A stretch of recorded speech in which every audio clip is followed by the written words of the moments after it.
दोस्तों, एक बात हमेशा याद रखिएगा कि बदले की भावना से उठाया गया कदम किसी के लिए बेहतर नहीं होता है। अगर इस दुनिया का हर इंसान बदले की भावना में आकर एक दूसरे को मारने लगे तो इस दुनिया को ख़त्म भी होने में जरा सी भी वक्त नहीं लगेगा। दरअसल आज की कहानी में इसी बदले की भावना में आकर एक व्यक्ति की हत्या तो कर दी जाती है, लेकिन पुलिस जब अपराधी को पकड़ करके थाने में लेकर आती है और जब उससे पूछताछ करती है तो व्यक्ति भी पुलिस वालों के ऊपर चीखते हुए कहता है कि अगर आप लोग अपना काम सही तरीके से किए होते तो शायद मुझे आज इस तरह का कदम नहीं उठाना पड़ता। वाकई में दोस्तों, आज की जो कहानी है ये आपको भी हैरान कर देने वाली है। नमस्कार, आदाब, मैं हसमुद्दीन और आप देख रहे हैं सफ़र क्राइम तक। दोस्तों, आज की जो सच्ची घटना मैं आपको सुनाने वाला हूँ, दरअसल ये घटना है उत्तर प्रदेश की। उत्तर प्रदेश का एक शहर पड़ता है मुरादाबाद और इसी मुरादाबाद का एक थाना पड़ता है मझोल। मझोल थाने के अंतर्गत एक इलाका आता है फाजलपुर और इसी फाजलपुर इलाके का रहने वाला है सबाबुल आलम। सबाबुल जिसकी उम्र है लगभग 37 साल, जो एक प्राइवेट स्कूल का प्रिंसिपल है, जिस स्कूल का नाम है श्री साईं पब्लिक स्कूल। दरअसल ये स्कूल जो सबाबुल के घर से महज थोड़ी सी दूरी पे है, जहाँ पे सबाबुल हर रोज़ पैदल ही अपने घर से स्कूल के लिए जाता है।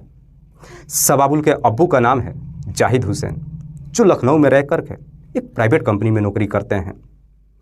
जाहिद हुसैन के परिवार में उनकी पत्नी सम्मा परवीन के अलावा टोटल 6 बच्चे हैं, जिसमें 4 बेटा और 2 बेटियां। सबाबुल सबसे बड़ा है। बात कर रहा हूं मैं 5 नवंबर 2024 की सुबह के करीब 8 बजे के आसपास। दरअसल सबाबुल हर रोज़ की तरह सुबह के करीब 8 बजे के आसपास अपने घर से पैदल ही स्कूल के लिए निकलता तो है, लेकिन अपने स्कूल से अभी 200 मीटर की दूरी पे ही होता है।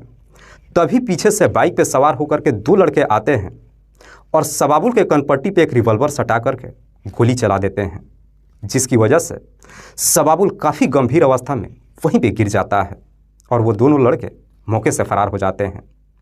हालांकि गोली चलने की आवाज़ जब आस पड़ोस के लोग सुनते हैं, भागते दौड़ते सबाबुल के पास जाते हैं और फिर उसे आनन फानन में उठा करके नज़दीकी हॉस्पिटल में लेकर जाते हैं। पर डॉक्टर जब सबाबुल को चेक करते हैं तो मालूम चलता है कि सबाबुल की रास्ते में ही मौत हो चुकी है। इसीलिए डॉक्टर सबसे पहले इस बात की जानकारी सबाबुल के परिवार वालों को देते हैं। चूँकि मामला एक हत्या का था, इसीलिए डॉक्टर इस बात की जानकारी साथ ही साथ पुलिस को भी दे देती है। इधर पुलिस को जैसे ही सूचना मिलती है, पुलिस फ़ौरन अपनी टीम के साथ हॉस्पिटल में जाती है और सबसे पहले डेड बॉडी को चेक करती है। तो मालूम चलता है कि सबाबुल के कनपट्टी पे एक गोली लगी हुई है। तब तक वहाँ पे सबाबुल के परिवार वाले भी पहुँच जाते हैं।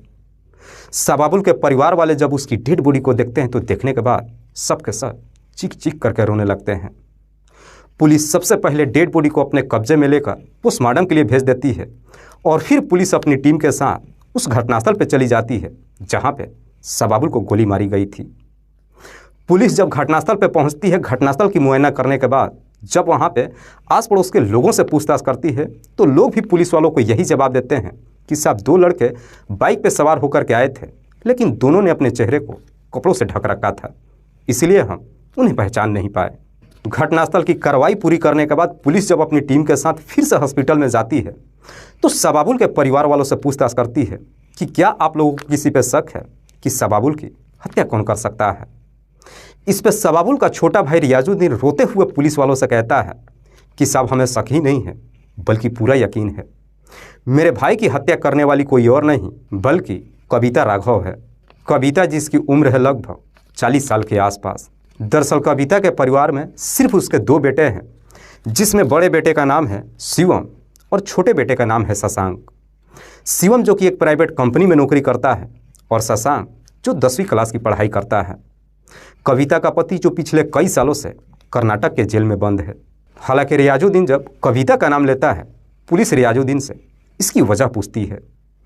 इस पे रियाजुद्दीन पुलिस वालों को जवाब देता है कि सब कविता का एक और भी बेटा था जिसका नाम था प्रिंस। दरअसल प्रिंस जो मेरे भाई के स्कूल में 7वीं क्लास में पढ़ता था। एक दिन प्रिंस जब स्कूल से अपने घर पे गया तो अपने घर के अंदर ही गले में रस्सी लगा करके खुद को ख़त्म कर लिया। प्रिंस तो इस दुनिया से चला गया, लेकिन प्रिंस की माँ कविता को लगा कि उसके बेटे की मौत की वजह मेरा भाई है, इसीलिए वो बार बार मेरे भाई के नंबर पर फ़ोन करके उसे जान से मारने की धमकी दे रही थी। रियाजुद्दीन जब ये सारी बातें पुलिस को बताता है तो उसके बाद से पुलिस को भी कहीं ना कहीं रियाजुद्दीन के बातों में काफ़ी दम नज़र आता है। इसीलिए पुलिस रियाजुद्दीन के तहरीर पे कविता और उसके दोनों बेटों के नाम पे हत्या का मुकदमा दर्ज कर लेती है और फिर इन तीनों से पूछताछ करने के लिए कविता के घर पे जाती है, जहाँ पे पुलिस को कविता के साथ साथ उसके दोनों बेटे भी मिल जाते हैं। इसीलिए पुलिस इन तीनों को गिरफ्तार करके जब थाने में लेकर आती है, कविता से सबाबुल की हत्या के बारे में पूछताछ करती है। लेकिन पुलिस जैसे ही सवाल करती है, कविता का सबसे छोटा बेटा शशांक चीखते हुए पुलिस वालों से कहता है कि हाँ साहब, सबाबुल की हत्या हमने ही किया है और हमें अपने किए पे कोई पछतावा नहीं है। अगर आप लोगों ने अपना काम सही तरीके से किया होता तो शायद हमें आज इस तरह का कदम नहीं उठाना पड़ता। लेकिन शशांक जब इस हत्या की पूरी सच्चाई पुलिस वालों को बताता है तो वाकई में इसे सुनने के बाद हर कोई हैरान रह जाता है। दरअसल इस कहानी की शुरुआत होती है घटना से ठीक लगभग 4 महीने पहले। कविता का सबसे छोटा बेटा प्रिंस, जिसकी उम्र लगभग 14 साल के आसपास है, जो सबाबुल के ही स्कूल में 7वीं क्लास में पढ़ाई करता है। दरअसल एक दिन प्रिंस जब अपनी स्कूल में पढ़ने के लिए जाता है तो अपने स्कूल के अंदर ही सबाबुल को स्कूल के एक महिला टीचर के साथ आपत्तिजनक स्थिति में देख लेता है। प्रिंस जैसे इस तरह की नज़ारा देखता है, उसके बाद से सबाबुल और वो महिला टीचर दोनों मिलकर के प्रिंस की बुरी तरीके से पिटाई कर देते हैं। पिटाई खाने के बाद प्रिंस रोते हुए अपने घर पे पहुंचता है। लेकिन रोते हुए जब अपने घर पे जाता है तो उसकी माँ कविता इसकी वजह पूछती है कि आखिरकार तुम रो क्यों रहे हो। हालांकि काफ़ी देर तक पूछताछ करने के बाद तब जाकर के प्रिंस अपना मुंह खोलता है और रोते हुए अपनी माँ से कहता है कि दरअसल मुझे स्कूल के प्रिंसिपल एक महिला टीचर ने मारी है। हालांकि कविता जब अपने बेटे से इसकी वजह पूछती है तो प्रिंस सारी कहानी अपनी माँ से बता देता है।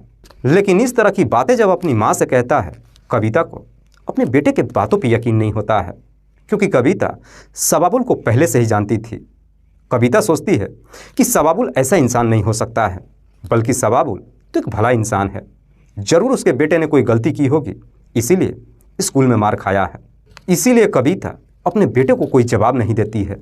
इधर सारी सच्चाई बताने के बाद जब कविता कोई रिएक्शन नहीं लेती है तो प्रिंस को भी बड़ा अजीब सा लगता है कि इतनी बड़ी बात जब मैंने अपनी माँ से बताया, वो कुछ बोलने को तैयार ही नहीं होती है। दरअसल वो मार जो प्रिंस के शरीर पे नहीं बल्कि उसके दिल पे चोट लग गई थी, इसीलिए प्रिंस उस चीज़ को भूल ही नहीं पाता है, जिस वजह से रात्रि के वक्त जब वो खाना खाता है बीमार पड़ जाता है और अगले दिन स्कूल नहीं जाता है। लेकिन अगले दिन जब उसकी तबीयत ठीक हो जाती है, ठीक उसके एक दिन के बाद जब फिर से स्कूल में जाता है तो सबाबुल और वही महिला टीचर दोनों मिलकर के प्रिंस की फिर से बुरी तरीके से पिटाई कर देते हैं। पिटाई खाने के बाद प्रिंस जब वापस अपने घर पे आता है तो रात्रि के वक्त इस बारे में अपनी माँ से कुछ भी नहीं बताता है, बल्कि जब अपने कमरे में जाता है तो अपने गले में रस्सी बांध करके अपनी जीवन लीला ही समाप्त कर लेता है। प्रिंस की जब मौत हो जाती है और जब उसकी डेड बॉडी उसकी माँ कविता देखती है तो देखने के बाद चीख चीख करके रोने लगती है। दरअसल उस वक्त कविता को यकीन होता है कि शायद उसका बेटा सही कह रहा था। इसीलिए कविता मझोला थाने में जाती है और सारी बात पुलिस को बताते हुए कहती है कि साहब, भले ही मेरे बेटे ने अपने आप को ख़त्म कर लिया है, लेकिन उसे मरने पर मजबूर करने वाला उसी के स्कूल का प्रिंसिपल सबाबुल है। हालांकि कविता पुलिस वालों से काफ़ी रिक्वेस्ट करती है, पर बावजूद इसके पुलिस कविता की एक भी बात नहीं सुनती है और रिपोर्ट भी नहीं दर्ज करती है, जिसकी वजह से कविता भी एकदम से गुस्से में आ जाती है और सबाबुल को सबक सिखाने का फैसला कर लेती है। दरअसल कविता अंदर ही अंदर ये ठान लेती है कि जब तक सबाबुल को उसके किए की सज़ा नहीं मिल जाएगी तब तक मैं आराम से नहीं बैठने वाली हूँ।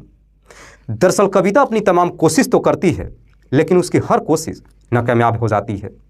इसीलिए कविता हार थक करके कोर्ट का दरवाज़ा खटखटाती है और जब कोर्ट में अपील करती है तब जाकर के 21 मई 2024 को इसी मझोला थाने में सबाबुल के नाम पर मुकदमा दर्ज कर ली जाती है। हालांकि पुलिस रिपोर्ट तो दर्ज कर लेती है, लेकिन कुछ ही दिन के बाद अपना फाइनल रिपोर्ट भी सबमिट करते हुए कहती है कि सबाबुल निर्दोष है, जिस वजह से सबाबुल बच जाता है। सबाबुल जब बच जाता है इस चीज़ को कविता बर्दाश्त नहीं कर पाती है। दरअसल कविता के दिमाग में ये बार बार हंट करने लगता है कि सबाबुल की ही वजह से उसके बेटे ने अपनी जीवन लीला समाप्त कर ली है। दरअसल कविता इस चीज़ को बर्दाश्त नहीं कर पाती है कि जब उसका बेटा इस दुनिया को छोड़ के जा चुका है तो फिर उसका हत्यारा सबाबुल जिंदा क्यों है। कविता जब अपनी तमाम कोशिश कर लेती है, सबाबुल को जब कोई सज़ा नहीं मिलता है, आखिरकार कविता मजबूर होकर के सबाबुल से बदला लेने की ठान लेती है। उसके बाद से अब सबाबुल को मारने के लिए तरह तरह का तरकीब बनाने लगती है, जिसकी वजह से वो खुद भी परेशान रहने लगती है। दरअसल घटना से ठीक 10 दिन पहले एक दिन जब कविता का बड़ा बेटा ड्यूटी से अपने घर पे आता है तो अपनी माँ को काफ़ी परेशान देखता है। जब बड़ा बेटा शिवम इस बारे में अपनी माँ से पूछता है तो कविता रोते हुए अपने बेटे से कहती है कि मैं अपने छोटे बेटे प्रिंस को कैसे भूल जाऊं। सबाबुल की वजह से आज मेरा बेटा इस दुनिया में नहीं है। शिवम जब अपनी माँ से सवाल करता है कि आखिरकार तुम चाहती क्या हो, इस पे कविता अपने बेटे को जवाब देते हुए कहती है कि मैं चाहती हूँ कि तुम लोग सबाबुल को मार दो। हालांकि कविता जब अपने ही दोनों बेटे से सबाबुल को मारने के लिए कहती है तो शिवम भी अपनी माँ की हालत को देखते हुए, ना चाहते हुए भी उसका ये काम करने के लिए तैयार हो जाता है। शिवम और उसका छोटा भाई शशांक सबाबुल को मारने के लिए फैसला तो कर लेते हैं, लेकिन यह काम उन दोनों के बस का नहीं था। इसीलिए शिवम जाकर के अपने एक दोस्त क्रिस से मुलाकात करता है। दरअसल क्रिस जो कि हिस्ट्री सीटर है। क्रिस से जाकर के जब सबाबुल को मारने के लिए कहता है, क्रिस इसके लिए तैयार हो जाता है। इसलिए एक दिन शिवम क्रिस को लेकर के अपने घर पे आता है और फिर अपनी माँ कविता से मुलाकात करवाता है। उस दिन कविता के घर के अंदर ही ये चारों बैठ करके ये प्लान बनाते हैं कि सबाबुल को कैसे इस दुनिया से हटाया जाए। काफ़ी देर तक विचार विमर्श करने के बाद आखिरकार अपना प्लान तैयार कर ही लेते हैं और इसी प्लान के तहत कुछ दिन तक क्रिस और शिवम जा कर के सबाबुल का रेकी करते हैं।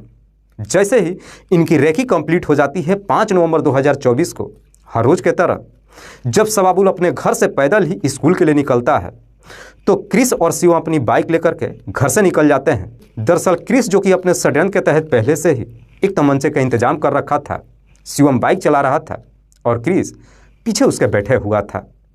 इधर सबाबुल जैसे ही अपने स्कूल के नज़दीक पहुंचता है तभी दोनों बाइक से पीछे की तरफ से जाते हैं। क्रिस अपने पास से उस हथियार को निकालता है और सबाबुल के कनपट्टी पे सटा करके गोली चला देता है, जिसकी वजह से सबाबुल की घटनास्थल पे ही मौत हो जाती है। उसके बाद से क्रिस और शिवम जो बाइक लेकर के मौके से फरार हो जाते हैं। क्रिस अपने घर चला जाता है और शिवम अपने घर चला जाता है। दरअसल इन दोनों को पूरा यकीन था कि शायद हम कभी पकड़े नहीं जाएंगे, लेकिन जिस जगह पे इस घटना को अंजाम देते हैं वहीं पे एक सीसीटीवी लगा हुआ था। उसी सीसीटीवी के अंदर ये पूरा ही माजरा रिकॉर्ड हो जाता है। पुलिस जब उस सीसीटीवी की रिकॉर्डिंग को देखती है तो आखिरकार उस सीसीटीवी रिकॉर्डिंग के अंदर ये दोनों ही बाइक पे नज़र आ जाते हैं। वाकई में शशांक जब ये पूरी कहानी पुलिस को बताता है, उसके बाद से पुलिस शशांक के ही तहरीर पे शिवम के दोस्त क्रिस को भी गिरफ्तार कर लेती है। पुलिस जब इन तमाम आरोपियों को गिरफ्तार कर लेती है उसके बाद से जिला अदालत में पेश करती है, जहां से इन सबको जेल भेज दिया जाता है। दोस्तों, इस पूरी घटना के बारे में आप क्या सोचते हैं? आप अपनी राय हमें कमेंट बॉक्स में ज़रूर दीजिएगा। जाते जाते मैं आपको बता दूं कि कुछ मेरे व्यूअर्स हैं जो रोज़ाना मेरे इस वीडियो को देखते ही नहीं हैं, बल्कि अपना कीमती समय निकाल कर मुझे अपना प्यार भी देते हैं। जिनमें से एक का नाम है doctor A K. Agnihotri. Doctor A K. Agnihotri जो प्रयागराज उत्तर प्रदेश के रहने वाले हैं। दूसरे मेरे व्यूअर हैं श्रवण कुमार। श्रवण कुमार जो छत्तीसगढ़ प्रदेश के रहने वाले हैं। तीसरे मेरे व्यूअर हैं रमेश। रमेश जो बोरा असम के रहने वाले हैं। लास्ट मेरे व्यूअर हैं छगन दास। छगन दास जो खरना बांध जिला पाली राजस्थान प्रदेश के रहने वाले हैं। मैं आप तमाम व्यूअर्स को तहे दिल से शुक्रिया अदा करता हूं। कल फिर मिलते एक और नई सच्ची घटना के साथ। तब तक के लिए जय हिंद, जय भारत।